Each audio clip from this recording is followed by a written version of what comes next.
C'est à bord de notre 2 chevaux sur les routes de France que démarre cette histoire. Mais avant, comment on en est arrivé là? On vous explique. Moi, c'est Ingrid, je suis restauratrice. Et voici Julia, c'est elle qui sera derrière la caméra. La façade rouge derrière moi, c'est mon premier restaurant. Il fut un peu le point de départ d'une question simple. Quel est ce lien qui unit les restaurateurs aux producteurs? Et est-ce que les restaurateurs connaissent réellement l'histoire des produits qu'ils cuisinent? Une idée est donc née. On va aller rencontrer des agriculteurs et leurs chefs partenaires.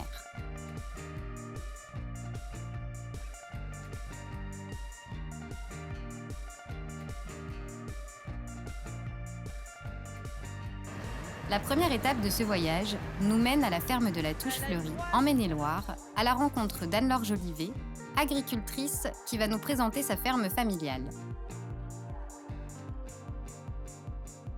Alors là, on est sur l'îlot du Plessis, qui est à Bourgneuf-en-Mauges, un petit village des Mauges, en Maine-et-Loire. Et aujourd'hui, on est la 4e génération d'éleveurs engraisseurs. Et donc, on a repris la ferme en 2016, suite au décès de notre maman. Il y a un attachement à ces animaux, parce que forcément, en fait, elles font écho à ce qui s'est passé avant nous. Ouais.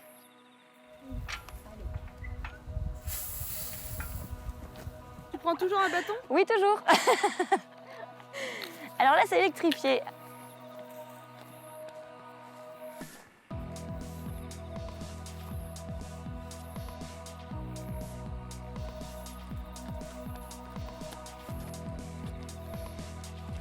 Donc ici, on arrive sur le lieu-dit du Cormier, qui est en fait le 2e îlot qui a été acheté par notre arrière-grand-père dans les années 30. La particularité ici, c'est qu'on est sur une topographie de coteaux. Ça veut dire que concrètement, là on est sur des zones d'herbage riches, donc les bêtes graissent naturellement avec cette herbe-là de qualité. Les animaux, ils restent toute l'année à l'extérieur. Et c'est notamment pour ça qu'on a choisi d'élever la bretonne pie-noire. Elle est nourrie de l'herbe qu'on a ici et également de foin l'hiver. D'accord. C'est une vache rustique, c'est ça? Oui, alors tout à fait. C'est une race bretonne qui a été une des plus grandes races de France au 19e et qui a peu à peu en fait, a vu ses effectifs décliner jusqu'à une quasi-extinction dans les années 60-70. Certains s'en servent aussi pour de l'éco-pâturage, pour réouvrir en fait, des milieux qui se sont fermés, des fois avec la présence de ronces qui sont devenues friches, parce qu'elle a une capacité à aller manger vraiment des choses dans les haies que les autres races ne feraient pas. Mais il y a l'effet race et il y a l'effet éducation. Une personne conseillère, Odile Chancerelle, nous a dit que en fait, chaque race pourrait faire ça. Il s'agit d'un apprentissage. C'est Mindicon, tu l'as reconnu avec sa robe? Oui, et puis le port de tête.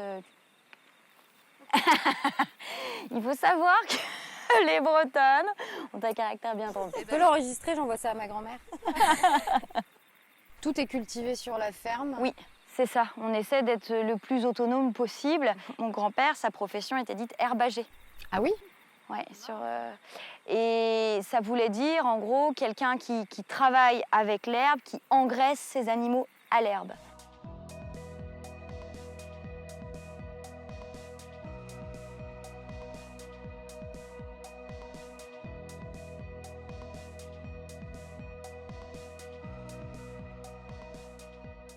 De mes études en école hôtelière, j'ai gardé ce souvenir très théorique, la carte de présentation d'un bœuf, sur laquelle chaque morceau de l'animal est segmenté.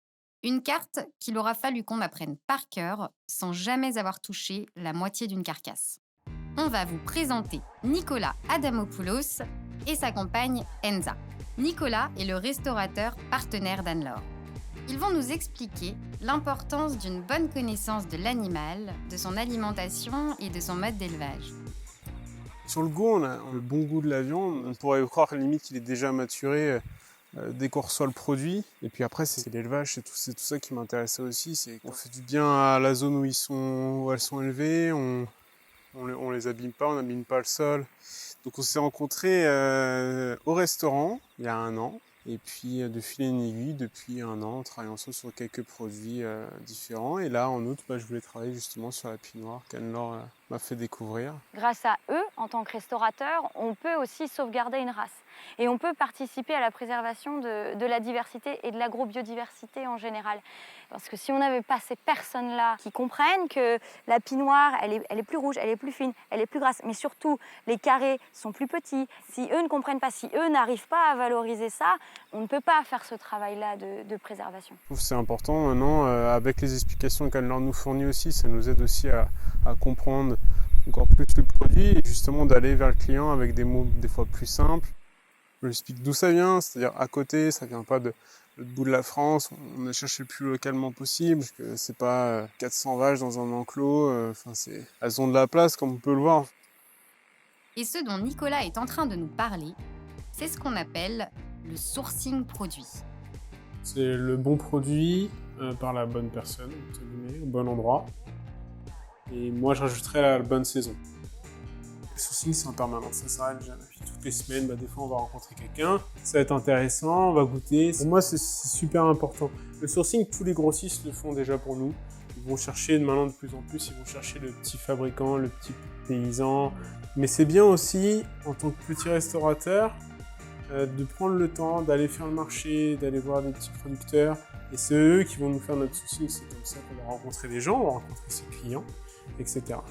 Vous, donc toi Anne-Laure, productrice, et toi Nicolas, chef, quelles sont les principales difficultés que peuvent rencontrer chacun de vous sur la mise en place de partenariats solides et durables avec les restaurateurs ou les producteurs du coup? Moi, je dirais la première difficulté, c'est que nous, en tant que producteurs, on est responsable, on est en charge de l'équilibre matière. Et souvent, ce qui se passe quand on est sur des espèces de type agneau, porcelet, on vend les animaux entiers. Donc ça nécessite en fait une connaissance de la part du restaurateur d'arriver à travailler tous les morceaux. En ce qui concerne le bœuf, par exemple, souvent les restaurateurs vont demander les mêmes morceaux. Et donc, on essaie de leur expliquer qu'il y a un nombre de morceaux donnés et qu'ils ne peuvent pas tous avoir le même.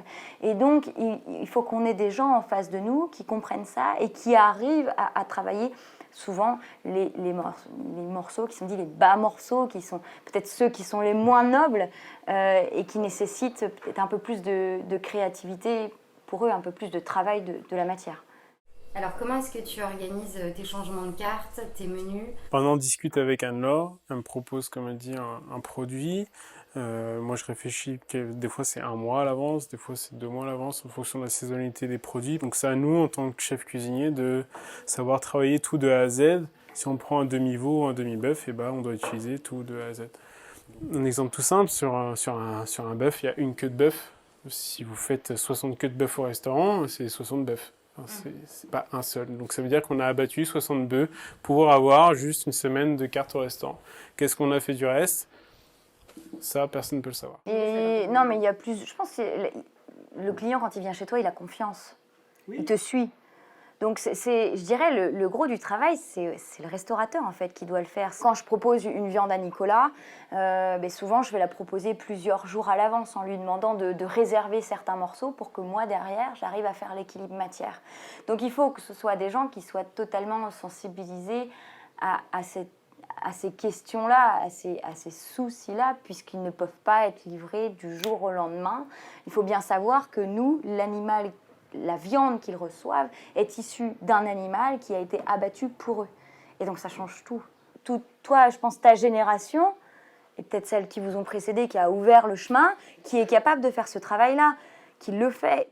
Moi, j'ai un apprenti avec moi. Quand je lui transmets ça, j'espère que pour lui, ça lui fait un déclic et qu'il se dit « Ok, c'est pas un sac qu'on ouvre. Et l'entrecôte, au final, c'est ça. C'est pas juste une tranche. » Tu parlais de transmission. Qu'est-ce qui t'a sensibilisé un petit peu à toute cette logique-là de, si je peux appeler ça, du sourcing responsable? Est-ce qu'à l'école, on t'en a parlé? Moi, personnellement, c'est mes chefs qui m'en ont parlé parce que j'ai pas fait d'école.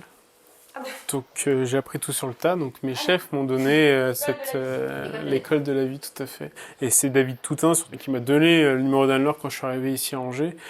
Et c'est lui qui m'a fait découvrir comment utiliser les bêtes. Tu parlais tout à l'heure du rôle, en quelque sorte, un petit peu éducatif que le restaurateur peut avoir vis-à-vis de ses clients. Tout à fait.